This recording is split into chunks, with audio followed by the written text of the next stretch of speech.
জীবনে সুখ এবং আনন্দ তো সবাই চায়, কিন্তু কি হয় যদি জীবনে এমন কিছু একটা ঘটে যায় যে সেই জীবনটা একদম বদলে যায়। ঠিক এমনটিই হয় লিলির সাথে।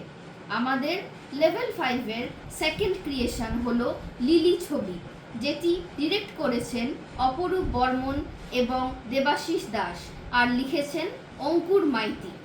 এবারে বলি, লিলি ছবিতে আমি গীতপ্রিয়া দত্ত লিলির মার রোলটি করেছি। আচ্ছা, আপনারা জানতে চান না লিলির সাথে কি এমন হয়? তো যদি জানতে চান তাহলে কাউন্টডাউন এখন থেকেই শুরু করুন, কারণ আমাদের ট্রেলার খুব তাড়াতাড়ি আসছে। আর আমাদের ছবিটি 27 জুন 27 জুন থাকছে ABC টকিজে। কাউন্টডাউন এখন থেকেই শুরু করুন আর দেখতে ভুলবেন না লিলি।